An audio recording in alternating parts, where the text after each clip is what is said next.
Yeah, so we just need Miley to know that that's not her father's song. Okay, but did she actually say that, listen to my dad's song or something? Yeah, I saw some tweet where she was like, listen to my dad's song, and like someone quote tweeted like, no, this is, your dad's featured on the song. This is why we don't like you. This is not, no, the hip hop community has definitely embraced Billy Ray Cyrus more than they ever embraced Miley, and I find that because hysterical. at least it's genuine. He just wanted to hop on the this song. This is a dope track. Right. I'd love to want be to be a part part of of this, and he sounds great. I'm a fan. I love the remix. I think old it's great. Country vibes to it. Hell yeah. Exactly. Like it just legitimizes the song even more because people are doubting it, of course.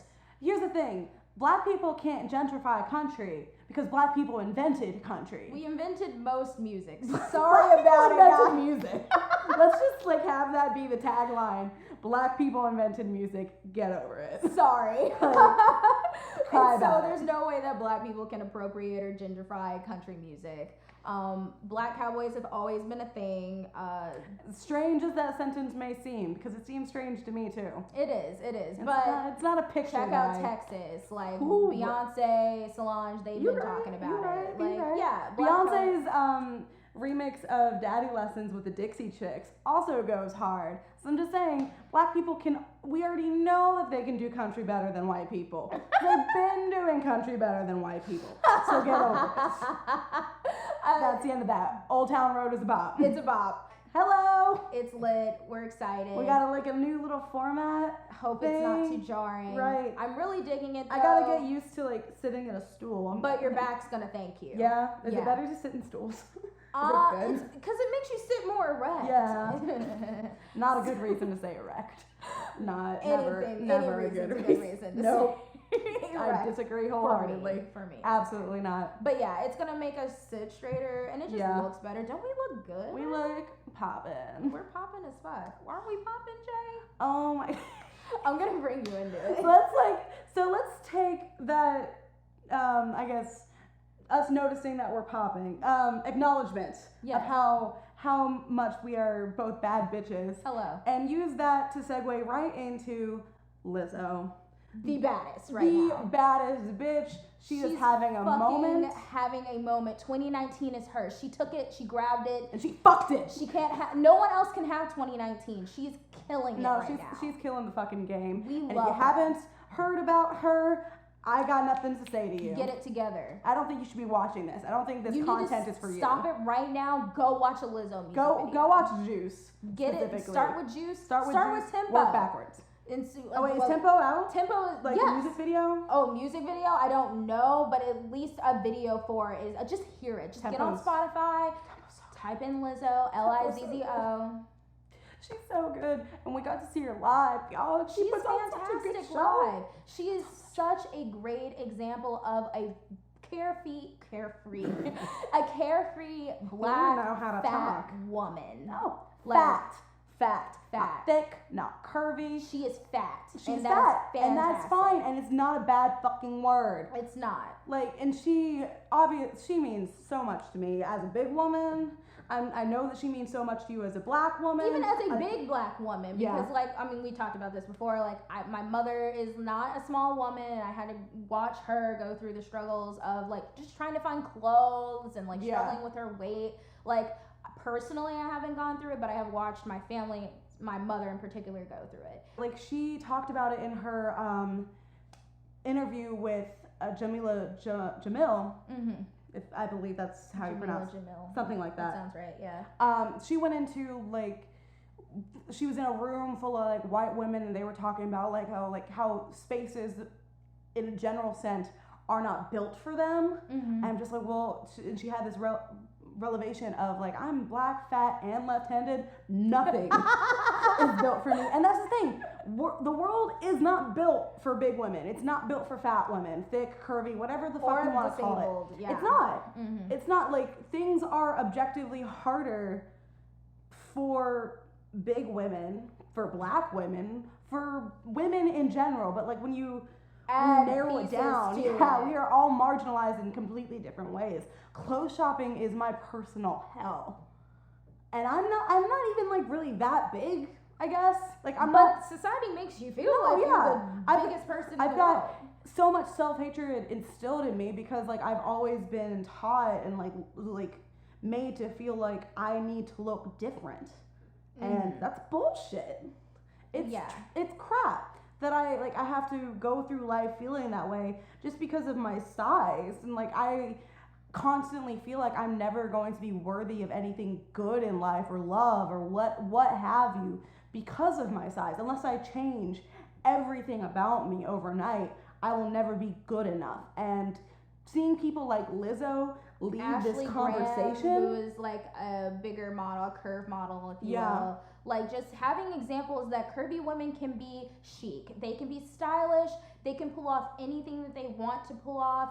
It has nothing to do with how big or small you are. You can do whatever the fuck you want. But of course, society makes it sound like that being skinny is the shit. Or just having big tits and a big ass, really. Really, though. Yeah, that's a whole other topic that we can get into. But I thought I had offhandedly said something like, I'm going to shave my head. I wasn't really going to do it. But I thought about it, and I had a partner at one point tell me, and just like, I don't know if that'd be a good look for you. You don't really have the face shape for it. Because my face is too round. Bullshit. That's bullshit. Round women look awesome. Jasmine J from BuzzFeed, I'm just saying. Even if you're not curvy or not curvy, if you have a round face, do it. Own it. Own that shit. Own your cute little round faces, and also be a bad bitch with a shaved head. She did it. It's growing back. It was liberating. She went bald. I went full bald. In November. In November like a dumbass. Not because a good idea. I'm impatient, and Don't when do I that. really want to do something, I just fucking do it. It wasn't a good idea, but I was like, well, if I hate it, I can cover it up with a hat, but I didn't. I absolutely loved it. She's low-key wreaking havoc. She's trying to knock some shit over. We are working. Please don't. But Lizzo is leading this immensely important conversation about like aggressively loving yourself. Like, fuck what anybody else has to say Playboy, about it. bitch. She's in Playboy. She's in Playboy. She's in Vogue. She's fucking killing the game. Is she the first big curvy person to be on? I don't think she's the first black woman, but she's probably the first like really like actually in a like Marilyn Monroe was curvy for her time. Yeah. And she was the first person to appear on Playboy. But as far as I know, I think Lizzo is the first like actually fat black woman to be on the cover. Actually fat woman to be on the cover of Playboy. And the fact that it was a black woman being the first woman to do that's incredible. Mm-hmm. That's fucking insane. I'm just super hyped. And she's really out here just killing the game. Like, not only is she just such a beacon of positivity and light for self-love, she's so good. She's actually really fucking good at what she does. She's so good. She'll fucking play the flute and twerk on stage and not break a sweat. She came out with her and her dancers dressed like the Sailor Scouts. Because we went to Voodoo, which is like Halloween based. They twerked it out to a trap version of the Sailor Moon theme song. Your fave would never. We stand a legend. Oh, yes, for sure. Thick legend. Thick legend. Thick. Yes, thicker than an oatmeal. Bowl of oatmeal. And she fucking owns it. She's out here posting her bare ass on Instagram almost every day. Dimples and all. Dimples and stretch marks and cellulite and all. And I'm just like, bitch, I need to be that way. Absolutely. I need to be that way. And like, to I guess go into a little bit with Jamil, she's out here also trying to have a huge conversation about like how society hones in on how much you weigh and how you look outwardly and how as a person who struggled with her own body issues. Like the fact that she like what's really I guess one of the reasons why I connect so much to her is like number one, she's a brown woman, she's Pakistani, which I'm just like, you don't see a whole lot of people from that region like really outwardly talking about, because they definitely struggle with colorism and weight. So much. The women especially still deal with trying to be as pale as they can be and trying to be as thin as they can be. Yeah. And so it is really inspiring to see someone from that ethnicity to really do like something. She and I kind of like did the same thing. Mm-hmm. Like her eating disorder, she was doing the same things that I would never classify an eating disorder, but there was a time where I was making really unhealthy decisions because I thought that it was going to help me lose weight, and I cut it off very quickly, thankfully. Like I realized I was just like, I don't want to keep doing this because I know what it's going to become and I don't want it to go down that road. But still, it was hard. It was a really rough time, and it was at a point in my life where I was hating myself the most. And like right now I'm at a point in my life where I'm the biggest I've ever been. And it's really fucking with me. And it's hard. It's really hard to like grasp. I look at old pictures of me and I know that I thought I was fat and like the ugliest thing in the world back then. And now I'm like, I feel like I've tripled in size. And I'm just like, it doesn't matter what size I'm at. I'm always going to like pick at how I look, and I'm always going to be unsatisfied because I've been told to. We all pick with, whether it's our nose, our lips, our eyes aren't big enough, we don't have enough eyebrow, you know, anything. Our tits are too small, our tits are too big. Like, we all pick with ourselves, and it's just so hard to actually sit down and look and be okay with what you've been born with, what you see in the mirror. And it's, once again, it's just so great to see diversity in the way that beauty is right now, with just not Lizzo, but so many other women coming out and actually like being proud of what they naturally have. And that's not to say that if you get plastic surgery that there's anything wrong with that. No, there's nothing wrong with that. It's all about choice and like the freedom to choose how you want to live, and as long as you're not hurting anyone, being able to do that. And that's what the true message of body positivity and self-love really is just like loving yourself no matter what you look like. Piercings, no piercings, tattoos, no tattoos, like any big, cellulite, small, whatever size, marks, shape, or color you are, you like need to love yourself. There's nothing wrong with being naturally thin either. I will say that it's just like the reason why it's so important coming from like a fat woman like Lizzo, because she's not the norm. Yeah, that's not like the ideal beauty type. Big women don't really have that kind of representation. The closest thing any of us have had like super mainstream was Meghan Trainor, and even I didn't love her brand of it. Yeah, like some people may have identified with that and still liked it. Yeah, and that's perfect for you. But it's nice to have like another version of it. It's nice to see like varying degrees of it, like we have with thinner women for so many years. I feel like up until Lizzo, I feel like every beacon of like hope for big women in mainstream industry ended up getting smaller the more famous that they got. Yeah, they ended up sort of just conforming back. I would say for some it was pressure, for sure. Absolutely. And then I know for like Missy Elliott, who's featured on Timbo, she did it for health reasons. Yeah, absolutely. Mm-hmm. And there's no shame in that, but it's just like, don't assume that fat people are unhealthy. No, and that Lizzo's having that conversation too. And like she even talked about in her interviews, like she's learning so much. She's learning about the stigma behind diet culture, because she actually got into some controversy recently. She agreed to let Oprah use one of her songs in an advertisement, and the ad ended up being for Weight Watchers. She didn't know. She knew that it was going to be Oprah's rebranding of Weight Watchers. Oprah is trying to turn Weight Watchers into something new, something different. Okay, so maybe not like a waif thin, like super maybe unhealthy kind of She's calling it WW. Okay. And Oprah's not small. She's still not small. She certainly has tried in the past, because we don't really have to go there. You know why she probably tried. But I'm glad that maybe she's... And a lot of people are like, we're telling Lizzo, I'm like, girl, don't be fooled. They're just trying to like tie a bow on this and call it something new, but... Hello, this is our baby Opal. She's our little demon. She's causing trouble. I love you. Sorry. It's fine. But anyway, people are trying to say like, oh, she's just trying to like wrap a bow on this and call it something different. Maybe that's the case, but like... we don't know. Yeah, and at the end of the day, Oprah asked Lizzo to use one of her songs, and that's huge.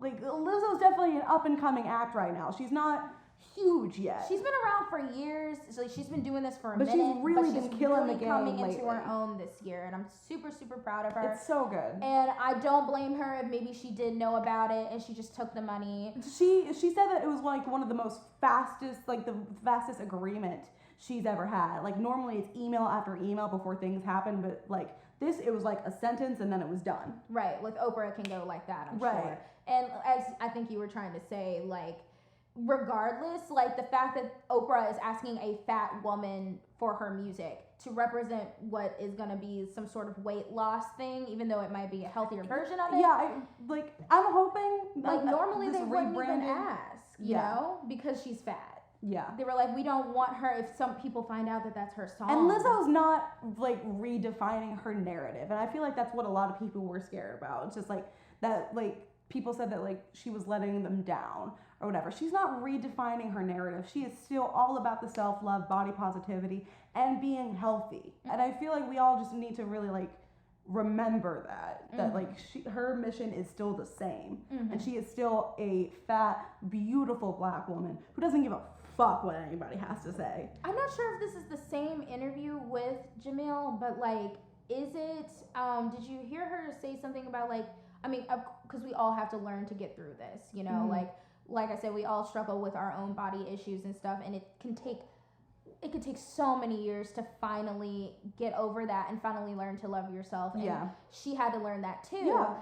And she had to unlearn a lot of stuff. Yeah. We all have to unlearn. Like, I heard some story where she was dating somebody, and like he told her, after saying that like he felt so safe with her and just really liked her, said that his friends think that she's really cute, like in the face. Yeah. But that she should work on her body. I've also had boyfriends straight up tell me that they wished I was thinner, and this, that, and the other. I had a girlfriend constantly talk about how she was fat and how she hated her body and everything, and I was like twice her size. So, you know, we've all been there. Right. We've all been there. And I remember what she said was like, it didn't hurt her feelings at first because she agreed with him. She believed him. Yeah. And she was the smallest she had ever been at that point. Apparently, yeah. And like, it still wasn't good enough in her eyes, and it wasn't good enough to anybody else. And that's finally what like got her to realize nothing's ever going to be good enough. So she needs to be okay with herself above all things. Like, and I know that's so got some controversy, and it's so hard. It's like, to love yourself, it's like, I still deserve to be heard and to be cared about and to be loved regardless of how I'm feeling about myself. Yeah, definitely never trying to say that like no one's gonna love you until you love yourself. That's a bullshit claim. I don't agree with that in any sense.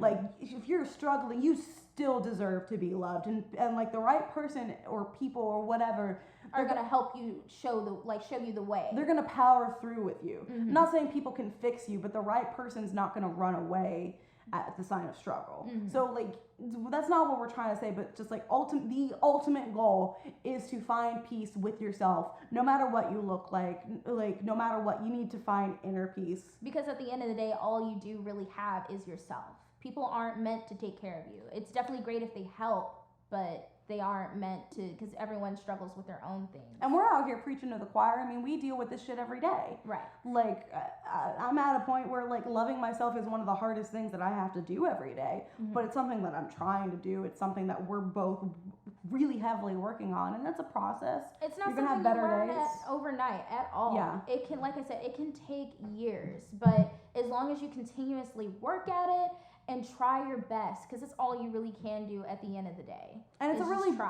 really beautiful thing that we have, that it's becoming more of a mainstream topic. Mental health. Yeah. And among other things. And we have someone like Lizzo. We have someone like Jamila Jamil, who I knew I loved her when she called out those fucking like detox teas and appetite suppressing shit. She has a whole feud with the Kardashians over it because she calls out that shit. Cardi, you gotta stop that shit too.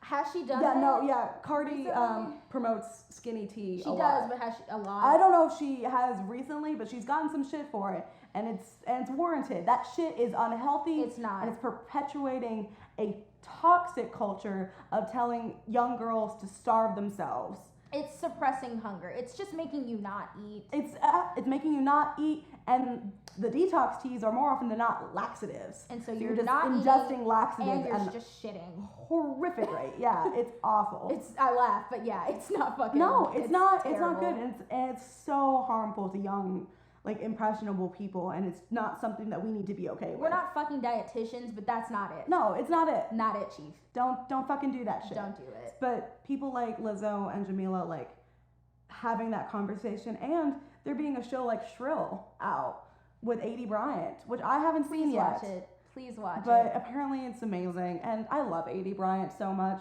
Definitely one of my longtime favorites on SNL. Even if you don't fucking like the show, just shout it out, just talk about it, because regardless, it's an important conversation to have. This is a huge moment for women who are not like a fucking size 2, a huge moment for women who aren't like curvy, like the right kind of curves, like hourglass kind of curves, like these women, just round, and they definitely harp on that. They definitely bring up some topics, and it's kind of a soapboxy kind of show. Oh yeah. Not in the way that it's like too bad or cheesy like Glee. Ooh.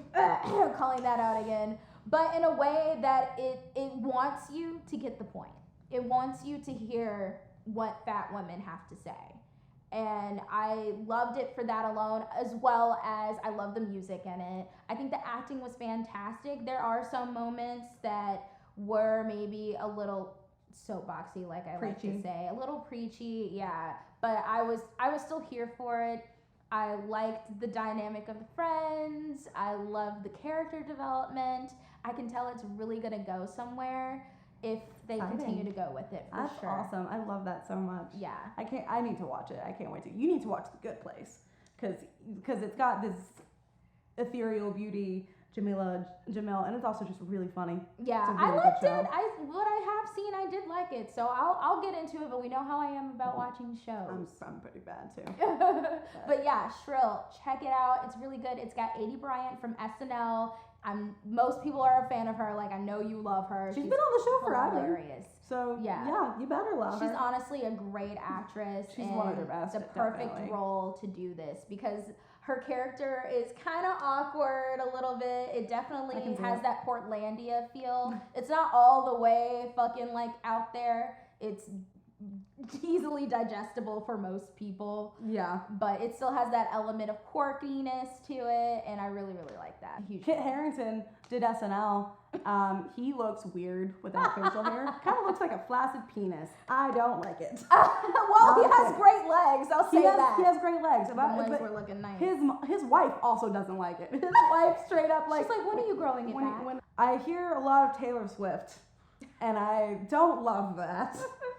I have gotten very much used to listening to Taylor Swift, and it's not my favorite thing. Nah. That ain't it for me. I'm sorry, guys. If you're a Swiftie, you're not going to find your content. This is not what you're looking for. This is not your content. We probably won't go out of our way to talk shit, because unless she does something that we need to talk about. Yeah, but we're not Swifties. We never really have been. This isn't it for us. Were you ever? I mean, I was for like a minute. Yeah. Like, I had her first 2 albums. I was pretty deep into her then. Mm-hmm. And then I like went into my phase where I like only listened to really angsty rock and screamo, like 3 Days Grace and My Chemical Romance. Oh, so shit angsty. Like that. Yeah, no, I was a real try-hard. And then I guess when I realized I'm like, oh, I'm allowed to like different kinds of music. Right. Right. I never got back into Taylor Swift. I still like pretty much committed to like, no, she's still trash. But I can like other people. Like, I'm allowed to like pop again. I allowed myself to like pop again. And that all started with like Nicki Minaj, really, just to spite. Yeah, no, Nicki Minaj I started liking literally out of spite. Yeah. Literally, I'm like, I'm spending a lot of time defending her just to piss off this asshole. So wait, who is like a really poppy artist beyond like Nicki Minaj and stuff like that you really, really liked but were afraid to say? I was always really into Miley Cyrus. Back in the day. Okay. Can't say I am really anymore. Nah. Because she bitch is just out here doing too much. She's gonna go back to her hip hop roots. What? Hip hop roots? You are out here. Our cat is gonna destroy this. That was Jay. Forgot. I'm just really happy about all the body positivity that we are having right now, and just different varying degrees of beauty that are being shown. Even beyond like just being big, like disabled and stuff like that has been more showcased. We're having really important conversations, and I feel like that's something good. You know, like the world's already such a shitty place. Call us the snowflake generation if you want to. Like, I'm glad. This isn't your content. I'm glad that we're actually talking about these things and bringing it up, and with the help of social media. People love to say, I'm like, oh, it used to be okay. No, it was never okay. We just like dealt with it. Exactly. And now we're not dealing with it anymore. Being gay, being fat, being trans, like none of this is new. It's been done before, but we are now finally comfortable coming out and talking about it to an audience. And we're going to keep talking about it. These conversations aren't going away. We're not going to be fucked with anymore. Mm-hmm. And Miley Cyrus, you have no place in hip hop. Just stop. Just get stop. out. Just stop what you're doing. Just leave. No more of that. You don't have to be in it. You can stay in whatever lane you want to be in. Do your whole like but weird don't leech vegan off the culture and then pretend like you didn't. Like you weren't and then talk over shit here about licking, it. Twerking asses. No, like, but hip hop's too misogynistic, sure. But let's not talk about the misogyny in country music. Or just in any other genre. Misogyny's everywhere, bitch. Misogyny's everywhere, but you want to talk about misogyny in a predominantly black environment. That smells weird to me. Pew. Stay out of it. Ariana Grande. Ariana Grande. Maybe, but she don't want to fucking put a label on it, and that's allowed. I'm down. I That's understand, fine. girl. I love the ambiguity of the sexuality. I thought she was pretended straight I for was forever. straight Yeah. for years. Just because the token straight joke it's was hilarious because I'm not the token. Like I have so many friends of color. But God, that was so. And you had all of us fooled, honestly. You had me fooled at least, and just like you realize I'm not actually straight. I'm like, no, I didn't. I mean, a lot of people when they first meet me, they're like, you, and then I'm like, nah, and then we all talk about how straight I am. But like, yeah, that's how it was for a while. So I was just like, oh, then I guess she's straight. I was bamboozled. Led astray. I fooled all you bitches. I'm a mastermind of disguise. But I love the freedom to be like, I want to put a label on it versus I don't. You call yourself queer. I very much say bisexual a lot. I'll also just say gay if I'm feeling just real gay. I'll say gay. But overall, like I like to call myself bi. And that's just always been my thing. But that doesn't have to be your thing. And it's certainly not Ariana's thing. And I respect that. Yeah, we touched on that in another episode that we've done. Yeah, like, you don't have to label yourself if you don't want to. Not at all. But labels are nice. Yeah. And, like, I'm not perpetuating into the stigma of, like, oh, everyone needs to put themselves in a box. Well, like, the box is comfortable. And the box makes has me... a bed. It's got a pillow there. I can just snuggle. I don't feel alone there. Mm-hmm. Knowing that there was a word for the way I had been feeling for so long made me feel less alone. And it was the most groundbreaking thing. And it really, like, opened my heart up, honestly. It sounds so fucking gay. But it did. For me, not having to put a label on anything made me feel more free. It made me feel that I didn't have to... You've always been a bitch about ambiguity, though. Yeah, I really have been. Relationship statuses, sexuality, any of it. Like even gender appearing sometimes. You like to look androgynous. It's a whole thing. Do whatever the fuck I want, and that's where I find my most like comfortability and just feeling okay with myself is when I'm able to just flex in any way I want to. And that's our message: is do whatever the fuck you want. If you want to dress conservatively because that's what actually makes you feel sexy, you fucking do that. If you want to be ass naked in the street because that's what makes you feel sexy, out, you do that. Do that shit. If you want to be covered in fucking tattoos, if you want to be au naturel, not do anything like that, no piercings, no tattoos, nothing to your hair, no makeup, fine. Do that shit. But no more shitting on people for how they choose to live their life. Remember, everyone has a choice. And ultimately, you can't delete a bad bitch. Did I tell you I had a friend of mine send me a snap of him listening to Pain by 3 Days Grace and God. Memories flooding back. Actually like, just listening? Hit me, just listening. He was listening to it in his car and he was like, oh, you remember this? I'm like, boy, do I remember? You done opened the floodgates. I fucking lived that shit for all of my middle school years. Oh my God. And then I just started listening to 3 Days Grace and I was then like, got sad. Yeah. Yeah. No, I feel you. Bad.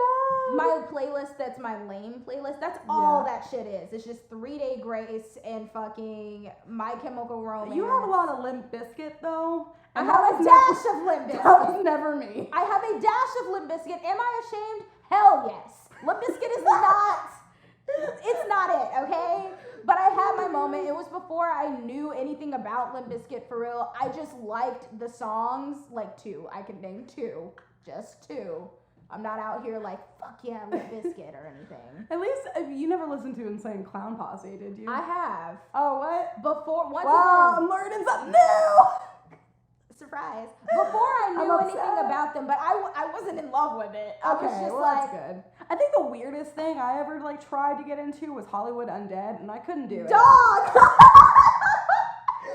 Like I was really out here trying to be edgy, and I really like Swan Song. I did this whole like I'm not like other girls thing, and I hate get along myself with for boys it. more I was because just hot they're dogs in your face. they're just so much cooler.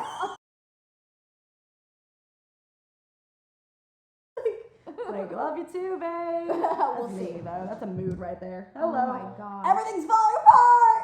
All right, come here. Sorry, you're doing your best.